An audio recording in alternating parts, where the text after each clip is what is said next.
All right, Locked On listeners, we got a special guest for you guys today. We've been doing this little series where we've been doing a therapy chair session for the Locked On hosts who've had their teams knocked out of the playoffs. And today it's Locked On Red Sox host Lauren Campbell's turn to sit in the chair and just get all her emotions out, talk about basically anything she wants to get off her chest. We're going to talk about today. So, Lauren, we are inviting you back on the stream. We had to kick you off a little bit. Lauren, how are you doing today? I am doing wonderful. How are you doing? I'm doing good. Thank you for asking. World Series just wrapped up, like, what was it, yesterday? How did you watch any of that series? Were you into the World Series? Oh yeah, so baseball is like my number one sport. So as long as it wasn't like the Yankees and the Astros, or I'm sorry, the Yankees and Dodgers, then it was good time. Okay, if it was the Astros, would you? I guess it was the Astros, so never mind. That was going to be a really bad question. So the Red Sox, I mean, this was a pretty good season for them. I mean, considering maybe their expectation levels come into the season. I don't know where you had them. I'll ask you that later in the pod. But you look at this Red Sox team; they're now a couple years removed from that Mookie Betts deal. Betts was pretty good in the postseason, but maybe not as good as he was in 2020 or during that World Series run. So when you look back at that deal, of course, I'm sure it still hurts. When you trade a player like Mookie Betts, it has to hurt. If the D-backs ever traded Ketel Marte, trust me, I will be shedding tears. But looking back at it, has it been a little bit more stomachable, if that's even a word? Because Verdugo, he was pretty good in the postseason. Jeter Down seems to continue to crush it in the minor leagues. Has that made it a little bit easier to stomach now, a couple years removed from it? Yeah, I think it certainly makes things a bit easier for maybe lack of a better term, but I think now that we're a full season and not so much like a COVID shortened season, into this, and the Red Sox kind of have seen what they get with the centerpiece in Alex Verdugo, as well as they've seen a lot from Jeter Downs in the minor leagues, and they really like what they see from him. It's not easy to lose a player like Mookie. I feel like he is somebody who is a lifer on a team, and obviously now he's probably going to end his career with the Dodgers. But at Yeah. the end of the day, it certainly hurts. I think it's always going to hurt. It'll be 10 years from now, and I'm going to be sitting there just watching Mookie still rake on the Dodgers. Like, remember when the Red Sox had him? But at the end of the day, like I said, I think everyone saw this trade coming leading up to it, and the Red Sox went to the ALCS, and they did it without Mookie. So it's you got to take the good with the bad there. Yeah, doing it without Mookie's crazy. Verdugo, he seemed to come through a lot of times in the clutch and high leverage moments. How do you feel about Verdugo? Do you think you could get 80% of that Mookie Betts production? Maybe not defensively. It doesn't seem to have maybe the same power as the Mookie Betts, but overall, he just seems to be a pretty good baseball player. Yeah, overall he's pretty good. I think that he's also still young, so I think Hmm. there's still more to reach. I don't think he's tapped into his full potential yet, but I like what I've seen overall. Definitely would like some room for improvement on both defense and offense, but that time will come. Like I said, he's young. 80% of what Mookie can do, I think that's generous. Maybe more like 70. So not too far off, but like I don't want to go so far like saying like 60-40 or it's 65, but I do think more like the 70 range, I think. But no one is ever going to be Mookie. No one's ever going to, replace Mookie. Um, there's never going to be another Mookie Betts in the in MLB. But I think Verdugo has shown flashes of what he can bring, and it's just a matter of continuing that and being consistent. Yeah, I think that had to be the most shocking part is because everyone just felt like Mookie Betts was a lifer from his play to just being a culture guy. It was like, why are the Red Sox trading this kind of player, especially to a team like the LA Dodgers? Those two teams just seem to love making blockbuster deals. I remember that one deal a while ago now, where it was like the biggest swap of money in MLB history. So those two teams love making deals. I like Verdugo though, even though he might only be 70% Mookie Betts offensively. He seems to be another great locker room guy. The players seem to love him. So I'm high on a Verdugo. And if Jeter Downs can pan out, because the way he's playing right now in the postseason, or not the postseason, the minor leagues and the fall league, he seems like he could be the real deal. So if he's a potential all-star with 70% Mookie Betts, the Red Sox might end up winning that deal, which is crazy to say now. We still got to give it some time. But in a few years, we might look back and be like, you know what? Maybe the Red Sox actually won that deal. And heading into this season, the expectation levels, where did you have the expectation expectation levels for the Red Sox, because I actually made a bet with one of my friends. I was like, the Red Sox are going to be a top 5 run scoring team in the American League. Like, they got boppers up and down their lineup. And that turned out to be true. But I also felt like this team was going to be like around 500, just because I was like, after Evaldi, they have absolutely no starting pitching. And that kind of turned out to be true, but it really didn't matter. This team just smashed their way to 90 plus wins and they made the postseason. Where was your expectation level at for this team entering the year?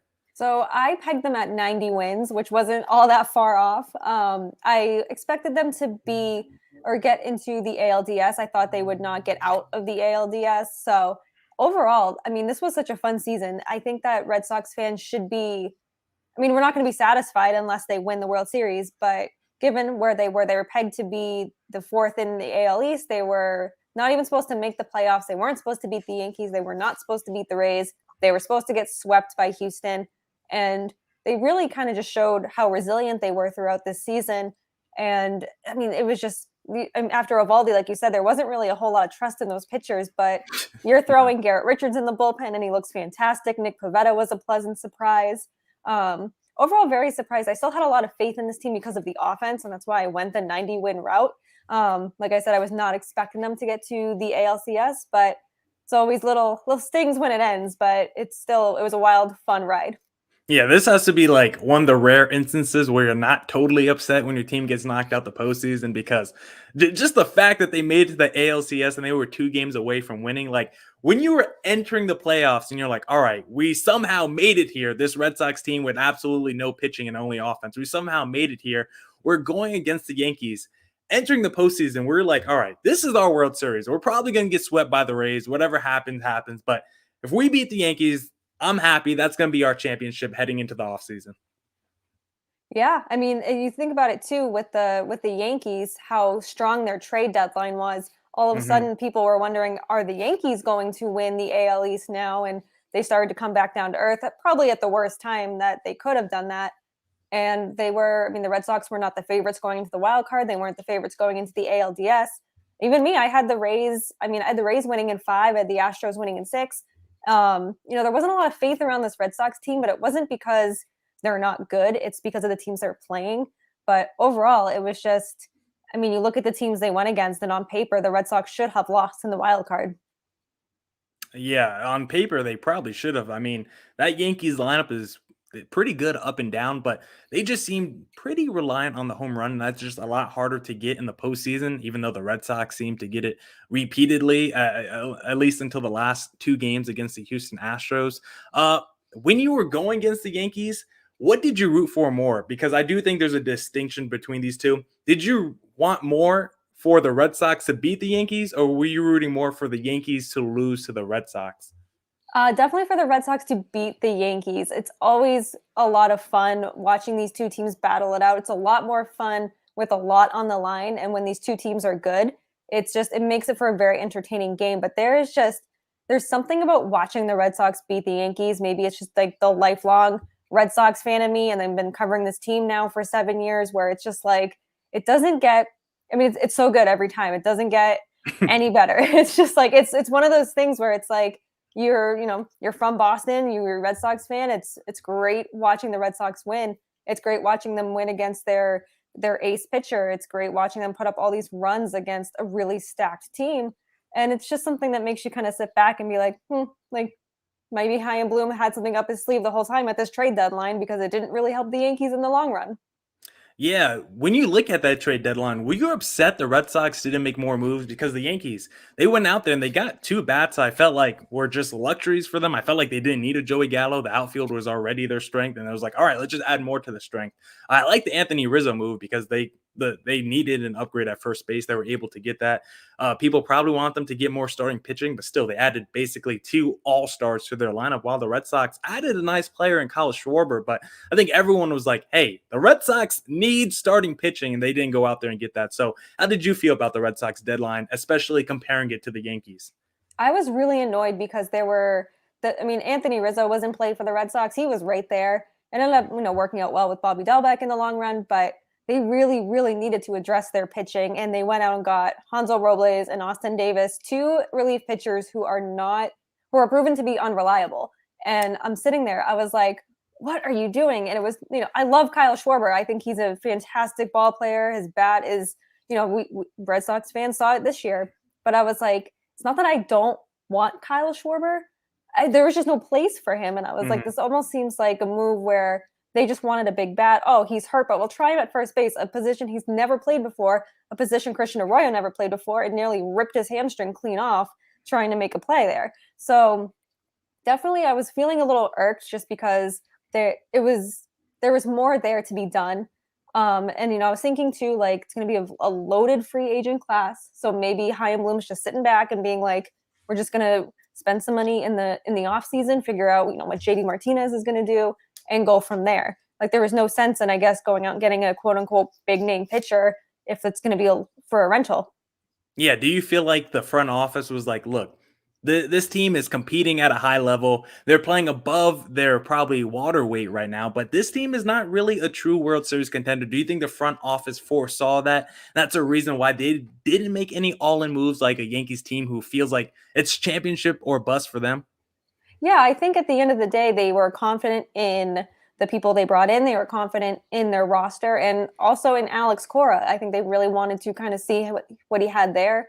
And like I said, that this free agent class coming up, it's stacked, and it has the potential to get even more stacked with the opt-outs coming, which really could come between now and any time Sunday.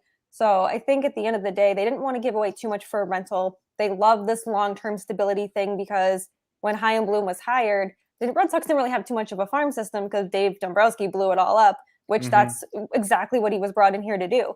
So, so that's what everyone knew, that's what he was going to do.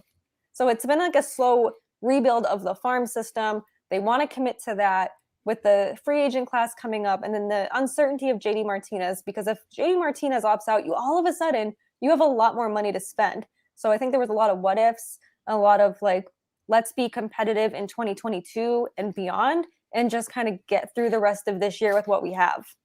Yeah, I don't know. I don't even know how to like describe the Red Sox over the last 10 years because I feel like dysfunctional is not the right word, but they're somehow like dysfunctionally functional because they will go with a Dave Dombrowski to blow everything up and end up, being, I think they won a World Series under Dave Dombrowski. Yep. So they'll do that. They'll blow up the farm system and everything. But then they'll be like, all right, complete 180. Now we want to bring in another guy, a different guy, where basically a whole different philosophy. We're going to rebuild the farm system, and then we're still going to be in contention teams away from the World Series. Like, how do you explain this team that's always able to reinvent themselves constantly, and somehow they're always able to replenish that farm system and build within as well? That's something the Yankees have never been able to do. It's something that I give high respect to the Dodgers, because even though they go out there and pay a lot of players like a Yankees, like the Red Sox, they are also able to build from within. So how are the Red Sox consistently able to just keep reinventing themselves? Because I remember those Bobby Valentine years, and those were not very pretty. God,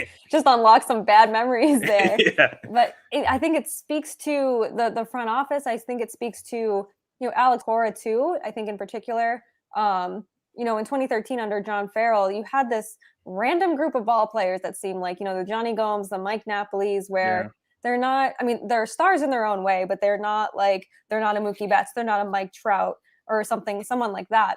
And it was just a bunch of guys that were just really good at baseball, really just like, they took to who they were, they took to what they were good at and capitalized on their strengths. And the Red Sox have always been able to do that, like kind of the next man up almost mentality. But to be able to just come in here, start to replenish the farm system, not really kind of go into like a huge like rebuild or blowing up the team that we've seen, not just in MLB, but throughout NFL, NBA, NHL. So it's just like constant, not like, they just have really good chemistry too. And you've had Xander Bogaerts around for 2013? Yeah, a while now. And you've had Rafael Devers now for 4 or 5 years. So you get like these veteran guys, and then you bring in veteran leaders like the Kyle Schwarber, veteran guy, JD Martinez, when you brought him in, another veteran guy who was just, they know their way around. They know how to lead. They know when to kind of step back, and they know when to help. So when you bring in that kind of personality, it's not somebody who's trying to be the star. It just makes the team mesh better. And somehow the Red Sox have been able to do this probably since like 2004 when they started winning championships again. Yeah, I think the clubhouse is probably the biggest indication for the Red Sox during the years when they're going to be good. When they have a manager they like, and when they have just like the right mix of teammates gelling, when they're eating fried chicken and beer in the dugout, that's when this team is not working. But Exactly. when you have a Alex Cora and a JD Martinez and a Mookie Betts, the list goes on and on. Though that's when those Red Sox teams are good, and there's enough argument for David Ortiz. There's enough reasons why he should be in the Hall of Fame. But if you need another one, I know I don't have to tell you this, but for the listeners out there, just go look at those 2013 World Series stats. Oh yeah. I think he batted like 688 in that World Series. Like the man was unconscious. They say one person can't carry a team in baseball. He might have been the only guy to carry a baseball team through a whole series with what he did offensively in that series. Absolutely insane. So Red Sox, they take down the villains, the Yankees, their rivals.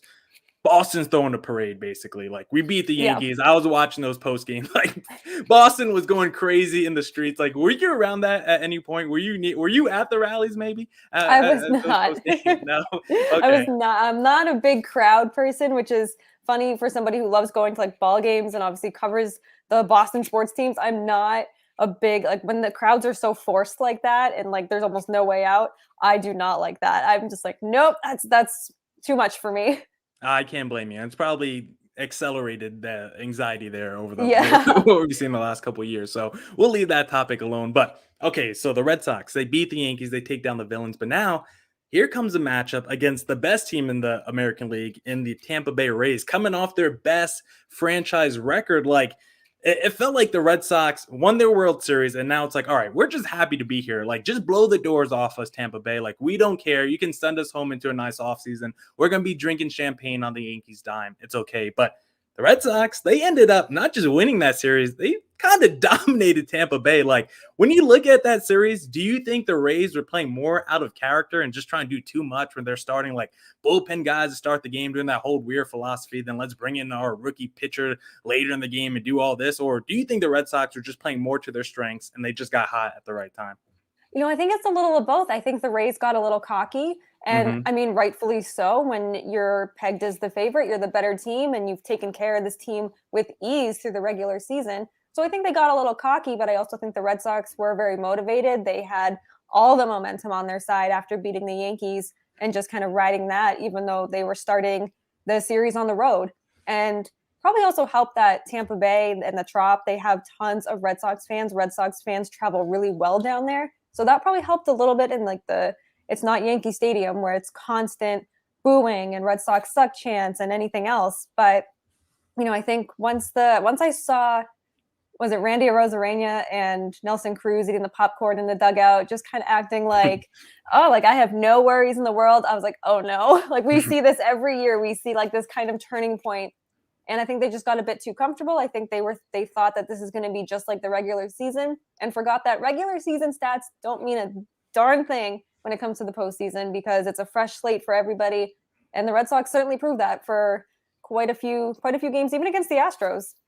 Oh yeah, those players eating popcorn is basically reminiscent of Aaron Judge after what game 2, coming out the boombox playing a little New Yes. York, New York. Like you gotta wait till the series at least ends. You Yes. can't come in after one win and be like, all right, let's play music in front of the other team and just start showing off. Like you can't do that. You gotta have a little pride and respect for the opponent and at least wait for the series to be over before you start mocking them. So I guess Tampa Bay deserved what they got there. And I just overall, I just hate most of their philosophies and their game plans. Like, of course, it works in the regular season. They pile up the wins, but it's just not a style of play that I would be a personal fan of. Like, I'm glad this is not the Locked On Rays podcast because I feel like that'd be kind of frustrating to watch every day. So I'm glad I'm doing the D-backs, but I would definitely take the Rays record despite Yes. their style of play. So you beat Tampa Bay. You get past now 2 AL East division opponents, and now you're facing the Houston Astros. And before we talk about that series, I just want to know, how do you feel about the Astros overall? Because I think a lot of people group the Red Sox and Astros kind of in the same class just because of Alex Cora, and there's some overlap there, and they kind of assume they're cheaters. They got a little stank on them too, just because they were under some investigation. So overall, do you kind of look at the Astros as like maybe an ally, or are you like everyone else and like, nah, they're the big bad villains of American League? I'm more like everyone else where they're like, I won't call them the big bad villains. I just think they're very unlikable. And I think they became unlikable after the sign stealing scandal, the trash can. Everyone knows that. But I'm like, it's 4 years ago. But my whole gripe is that the players, they gave out information to gain immunity, and that's fine. I have no issue with that. It's just, you can't come out and say this was players driven and be like, but they're not going to receive any punishment. And I think they got a little cocky with that. I just don't think they have a very likable team. The only person who's really that likable is Carlos Correa, and that's because Alex Cora is like best friends with him, and they're really close outside of baseball. They do a lot of great things in Puerto Rico together.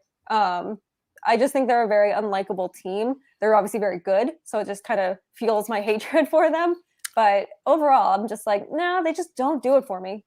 I feel that everyone hates the Houston Astros. I'm a contrarian, so I like to root for the Astros. Probably the only man outside of Houston who does it. So I will continue being a contrarian. I will continue to root for them. But when you look at that Red Sox series against the Astros, when did it actually sink in that this could be a potential World Series run for the Red Sox? Because the way their offense was playing, it was out of their mind bananas.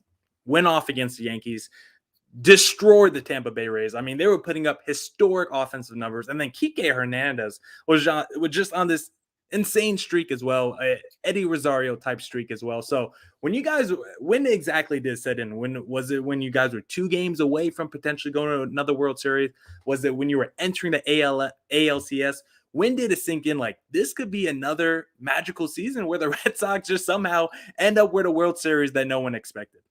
So it sort of came to light when they were talking about the Callum Scott song, the Dancing on My Own. When that became kind of like the anthem, I was like, oh, this is very reminiscent of like 2013, and just kind of everyone's enjoying it, just having a great time on this roller coaster here, and just seeing everyone singing in the locker room with the champagne showers.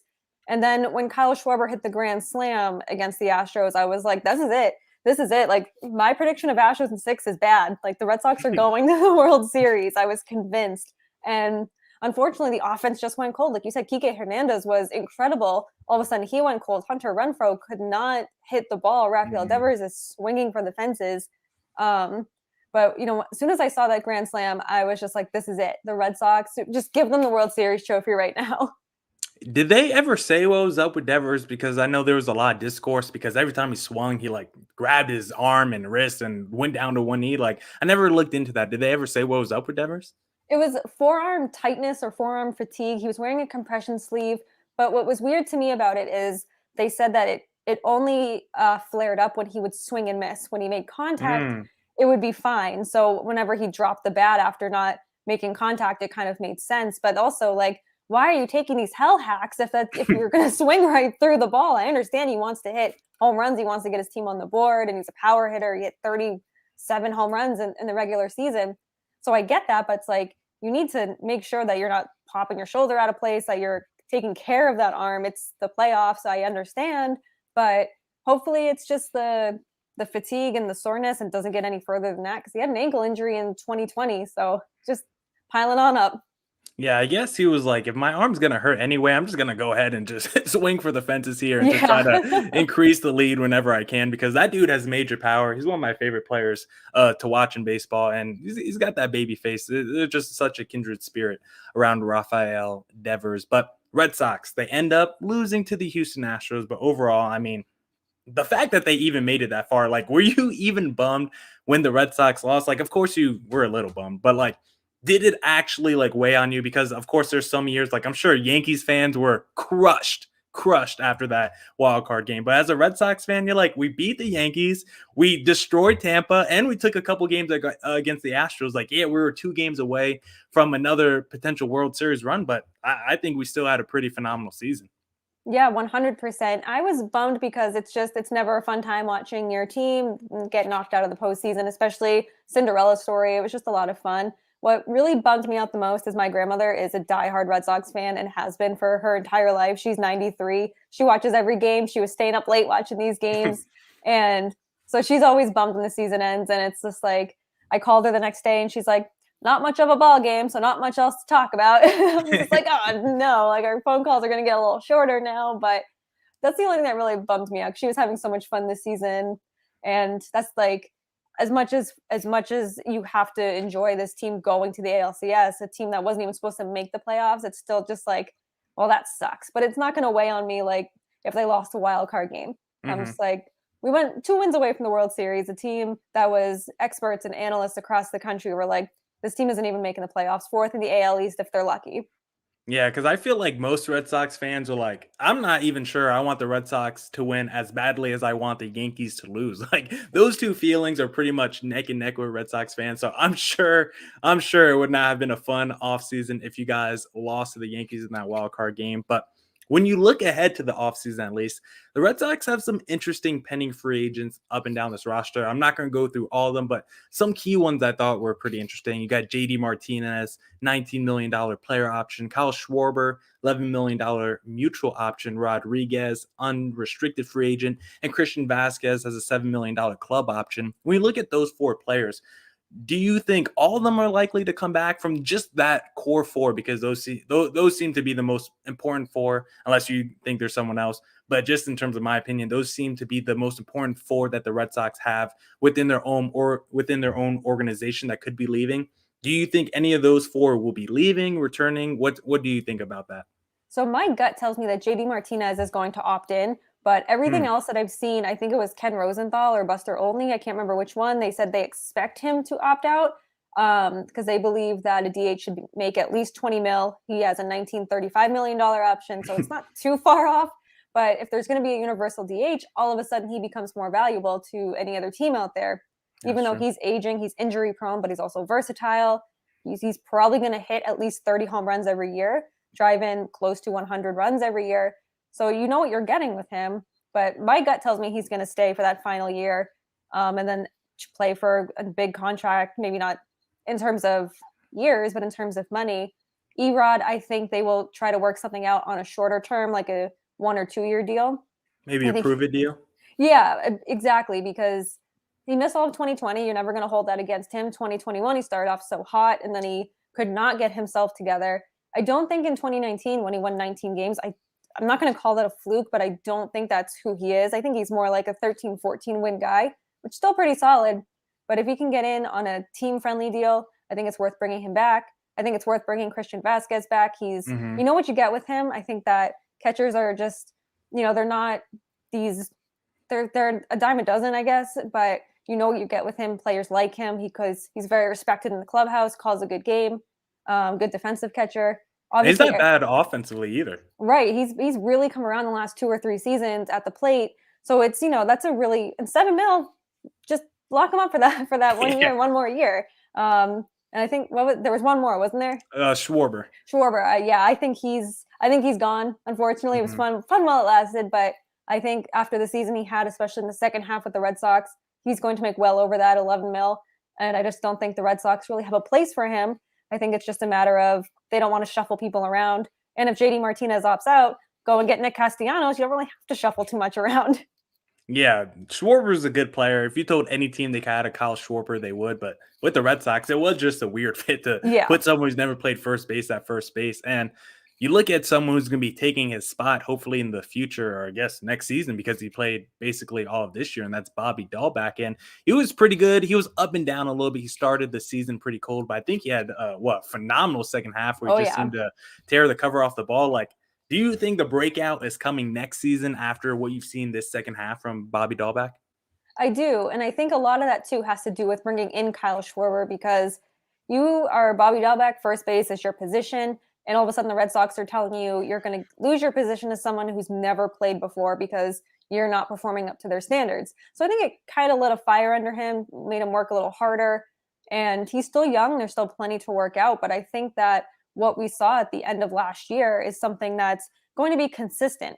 And if this is going to come next year or even the season after, Red Sox will be a good shape for first base. Yeah. He's just another one of those guys that the Red Sox just continue to produce. And sometimes they do these with these corner infielders where maybe they show flashes like a Will Middlebrooks or Travis Shaw, but they never actually hit that ceiling. But Bobby Dalbec seems to be maybe a different caliber of player than those guys. And they just repeatedly do this. I mean, I'm looking at their lineup now. Devers, Bogaerts, all homegrown guys, even a Vasquez.